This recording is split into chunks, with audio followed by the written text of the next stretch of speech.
Welcome back to Fire on the Hill, guys. My name is Matt and this is Sadie, and we're bringing a new item to the woodyard. This is something that me and Sadie kind of been pondering on for a while.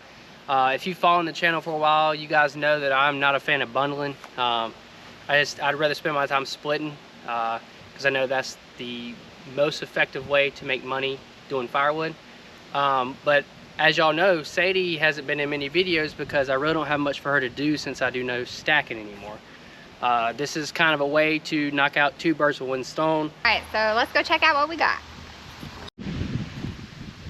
Alright, you guys, so this got mailed directly to the house. It was in a box, easy to assemble. It's a Wolfe Ridge Firewood bagger. Before we used to have a bundler, the Amish bundler over there. The difference between this and the bundler is for the bundler, it was just so heavy for me to like hoist up out of the thing, and it's just a lot of extra work. You're wrapping and doing all kinds of stuff. This, you just dump the wood in, put the bag on top, flip it over. We'll go ahead and show you guys how it works.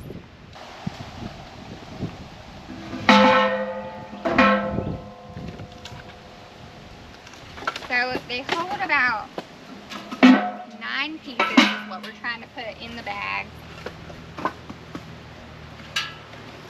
Just fill it up.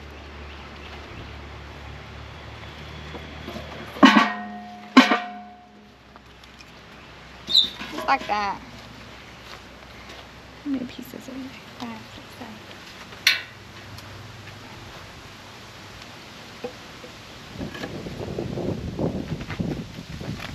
And you just take your bag, put it over. And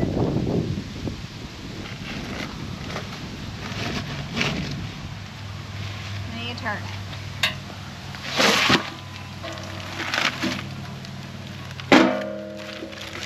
How many pieces do I got?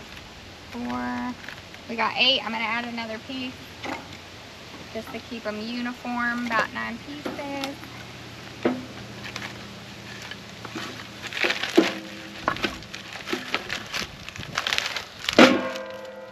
Stuck on some bark.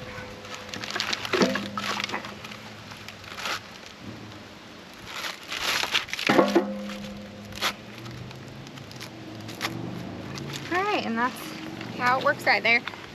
And I've already done probably about, we average in each one of these, I think there was 21, 22 bags, but we could fill it a little higher. That's just how much.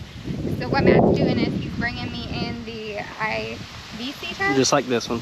He's bringing them into the garage. It's much cooler in the garage. So I get shade in there and a fan.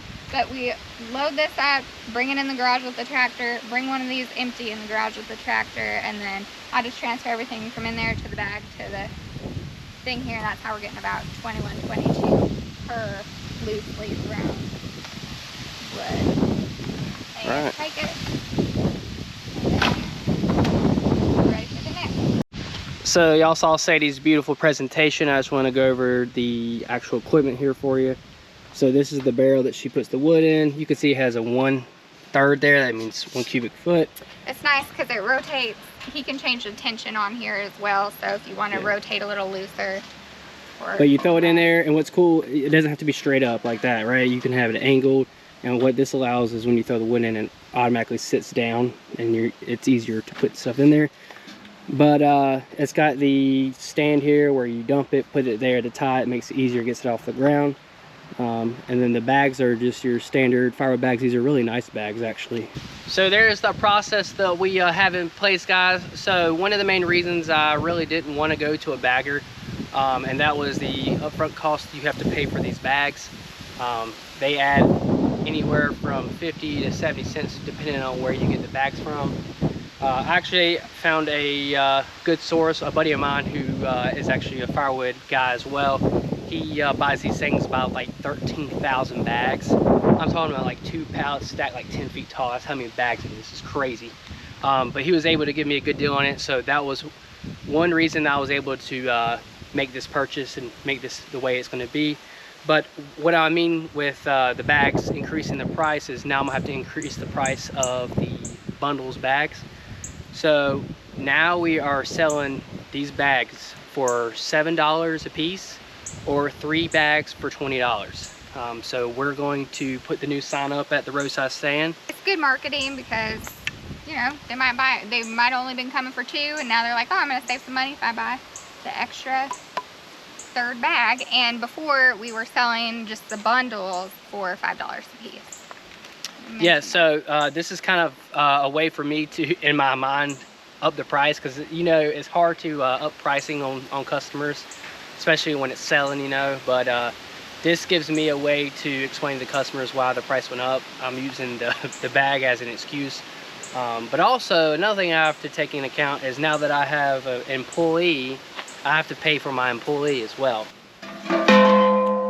So another thing we're going to try out, guys, and this is kind of just spur of the moment, I just thought about it, but what Sadie's bagging here is actually wet wood. This is wet poplar that I split yesterday, and I really want to see how well this stuff dries in bags, so we're going to test like 3 or 4 bags and just see.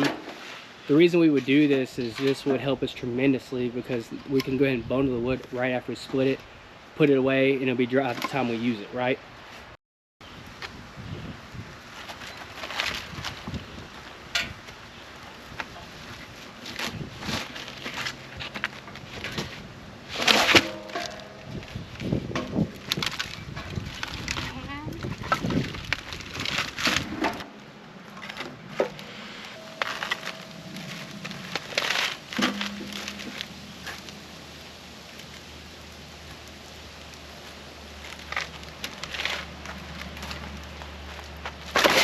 So what's nice about this is, instead of with the bundler working with the wrap and the holding tension, doing all that stuff, because with the bundler you're using a plastic wrap, I could never quite get it tight enough. So this is just easy, so much easier for me, just to throw it all in here. Yeah, so what she's talking about with the Amish bundler, or really any bundler, once the wrap starts getting thin, you know, the round diameter of it gets smaller, it doesn't pull as tight, so you have to tighten it as you go. And I never told Sadie she had to do that, so I think like every time that she bundled, it was super loose because it had been sitting for a while.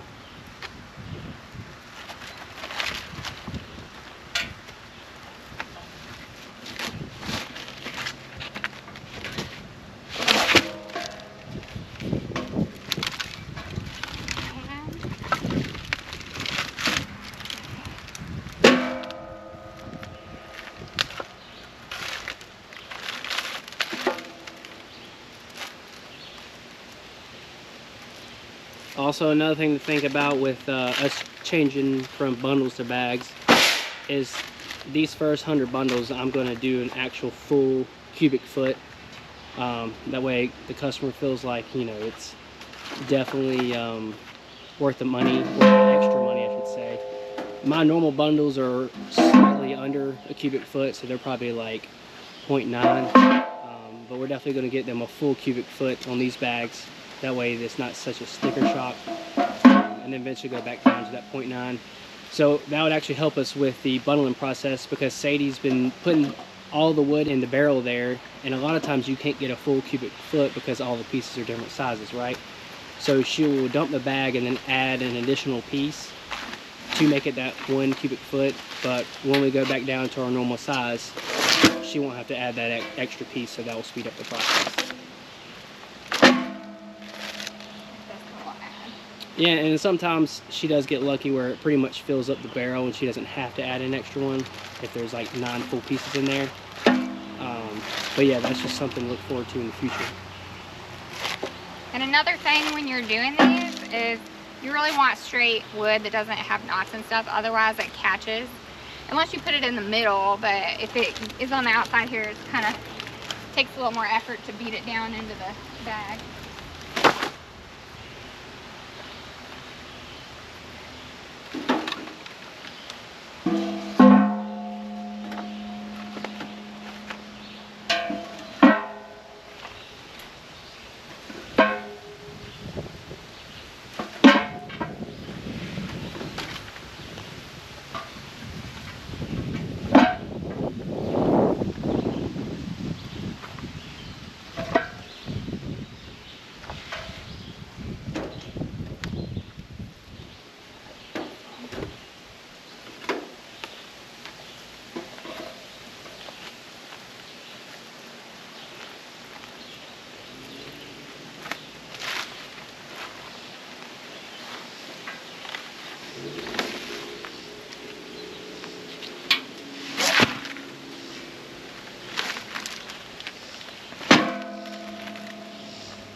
I've been doing about 8 to 9 pieces.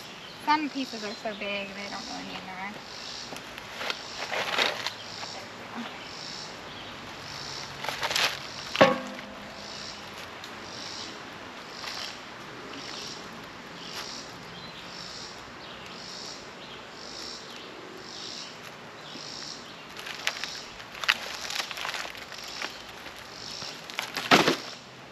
Alright you guys, so that's the whole run-up deal of the bagger here. We love it so far. It's just so much easier. I've already almost done that whole 100 bags, and it's taken me like 2 or 3 days, like 1 or 2 hours a day. So that bagger, guys, is $650, and then by the time you add shipping, for me it's pretty far, so it's like $100. You're gonna pay for that after your first 100 bags, right? So it pretty much pays for itself the first use, or the first couple times that you use it. Y'all saw that it's very easy. Even a little tiny woman like Sadie could do it. And that was the biggest problem with the bundler. It does take some brute strength. I mean, those bundles are 20 pounds and you're lifting them over your chin, you know? So it's going pretty far. Before we end this, guys, I want to show y'all the wood pin, Sadie calls it. I knocked out 2 cords yesterday, and it was of all this poplar. So I'm gonna show you that, guys, that. So now I'm 1 cord ahead for my 1 cord a week. All right, guys, so here's some of it. Like I've stated previously, if it's poplar or bundlewood, I'm putting the IBC tote so I could take it in the garage for Sadie to do the bagging. So we got 1, 2, 3, 4 totes of poplar. That one up there in the front was another time. Number 5 is the IBC tote over by the bagger, and then I use the bucket to dump 3 dumps right here. So we have 1 full cord ahead of schedule.